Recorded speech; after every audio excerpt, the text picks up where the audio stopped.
Assalamualaikum warahmatullahi wabarakatuh. Perkenalkan, nama saya Laras Dwi Handayani dengan NPM C1A023029. Di sini saya akan menjelaskan tentang materi bab 12 dan 13, yaitu investasi dan arus kas. Mengapa perusahaan berinvestasi? Ada 3 alasan yang membuat perusahaan berinvestasi. Pertama, perusahaan mungkin mempunyai kelebihan uang tunai. Yang kedua, untuk menghasilkan pendapatan dari pendapatan investasi.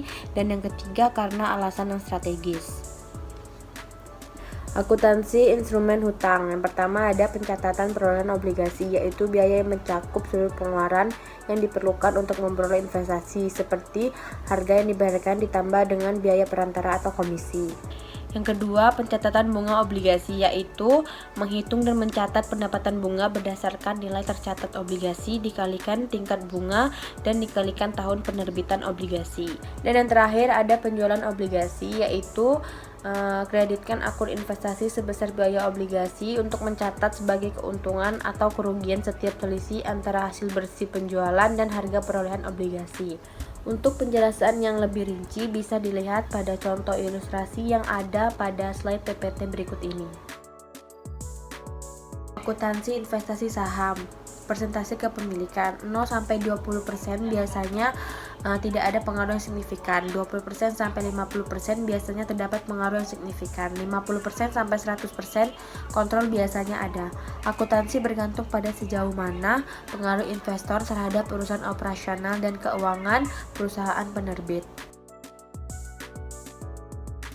Kepemilikan kurang dari 20% metode biaya. Biaya mencakup semua pengeluaran yang diperlukan untuk memperoleh investasi. Kepemilikan antara 20%-50% yaitu metode ekuitas. Catat investasi pada biaya perolehan selanjutnya, sesuaikan jumlahnya di setiap tahunnya. Kepemilikan lebih dari 50%. Investor dianggap sebagai induk, investor disebut sebagai anak perusahaan. Investasi pada anak perusahaan dilaporkan dalam pembukuan induk sebagai sebuah investasi jangka panjang. Induk umumnya menyiapkan laporan keuangan konsolidasi. Menilai dan melaporkan investasi. Pertama, kategori efek. Perusahaan mengklasifikasikan investasi hutang dan saham ke dalam 3 kategori. Yang pertama, nilai wajar melalui laporan laba rugi atau VPPL.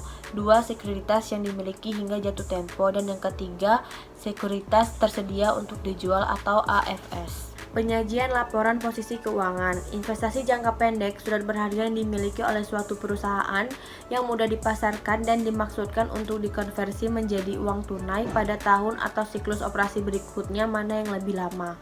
Investasi yang tidak memenuhi kedua kriteria tersebut diklasifikasikan sebagai investasi jangka panjang. Pemetaan dari arus kas. A. Kegunaan laporan arus kas. Memberikan informasi untuk membantu menilai 1. Kemampuan entitas menghasilkan arus kas masa depan. Kedua, kemampuan entitas membayar dividen dan kewajiban.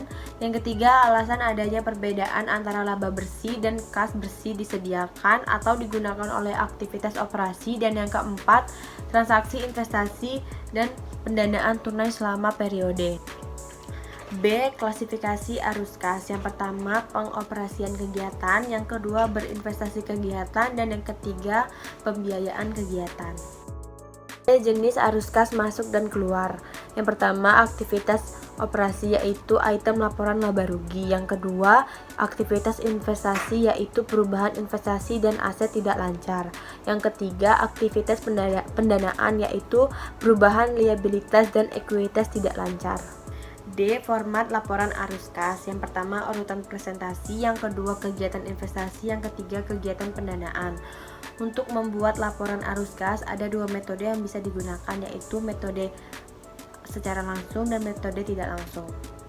E. Mempersiapkan laporan arus kas. Ada 3 sumber informasi yang digunakan dalam membuat laporan arus kas. Yang pertama, laporan perbandingan posisi keuangan. Yang kedua, laporan laba rugi saat ini. Dan yang ketiga, informasi tambahan. Langkah pertama menyusun laporan arus kas. Langkah pertama membeli dan menjual barang.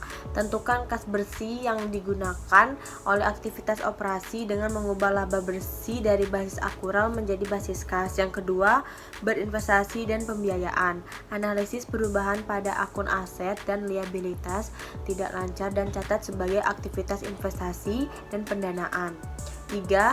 Langkah ketiga yaitu bandingkan perubahan bersih kas pada laporan arus kas dengan perubahan akun kas yang dilaporkan pada laporan posisi keuangan untuk memastikan jumlahnya sesuai. Yang terakhir adalah langkah dalam menyusun laporan arus kas menggunakan metode arus tidak langsung dan arus langsung. Itulah penjelasan singkat dari saya. Jika ada yang kurang saya mohon maaf. Wabillahi taufiq wal hidayah. Wassalamualaikum warahmatullahi wabarakatuh.